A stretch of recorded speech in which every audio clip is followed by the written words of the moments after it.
Well, okay, so I now have two raised garden beds filled with a big empty. Actually, they're not. I filled them up to that point there with forest mulch, and that is because if you look at all the soil that I've got, there's that there, and there's a little bit more up at the top of the garden, but that really is it. So you've got to fill it up with something, and this stuff here is just ground down trees basically that's been rotted for a bit, and it'll rot down a heck of a lot more under there. So that's what I've got so far. Now, I ordered way too much of this stuff to the point that when I finished filling these up to this point, what was left looked like a giant's granola biscuit that a mouse had been nibbling at. But anyway, I'm moving the rest of it up there. It's a bit difficult to see from here because of the shade.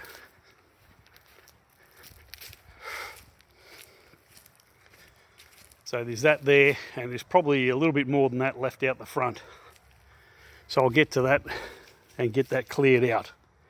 And I'll show you the rest of the filling sequence as I go. I'm at the mulch pile, just getting rid of the rest of it, taking it around the back.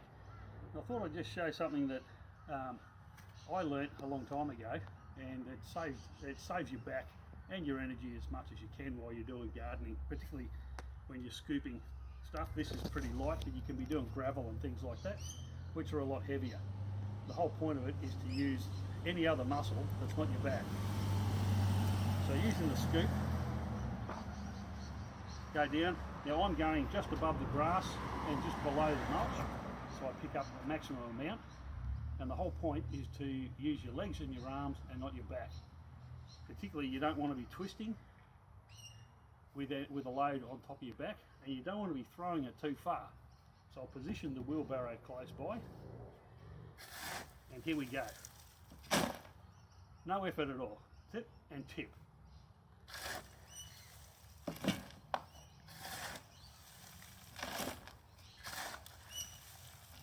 Use your legs as much as possible.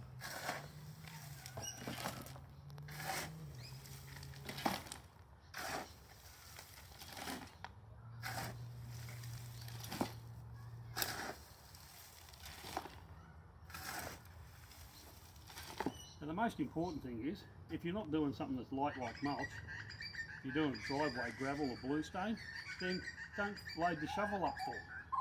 Just load it to as much as you're comfortable with and just keep going like that. Slow and steady wins the race. This is about 1.5 cubic metres of mulch that I over ordered. Wish I didn't suck so much at maths, eh?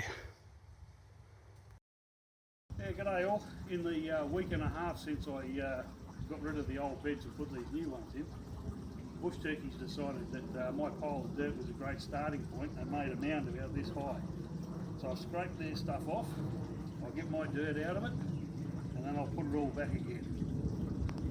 In the meantime, I'm shoveling the soil into here, and from what I can see, I'm probably not going to have enough, so I'll see how I go.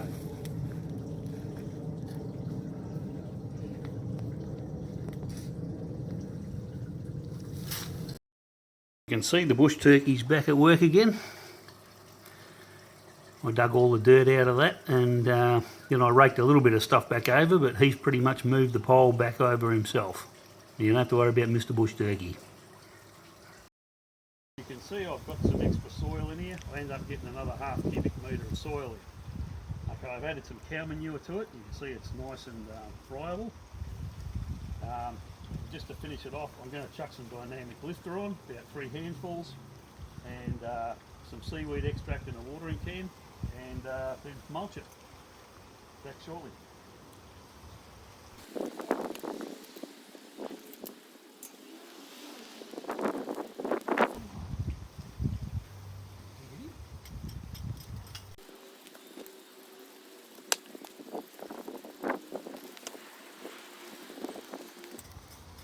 You can see I can easily reach halfway across all this thing. Yep, can even get right across.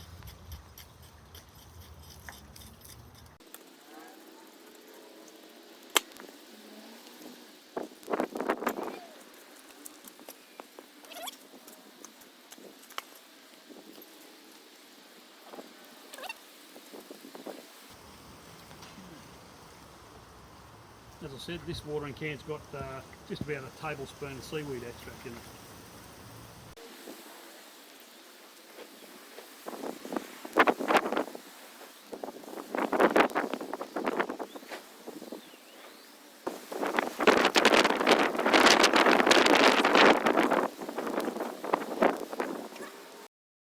Okay, I've got it fully mulched.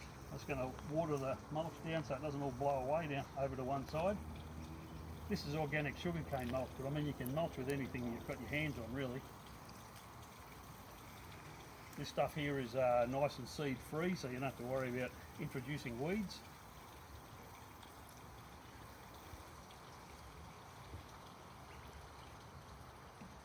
And that'll keep all the moisture in nicely.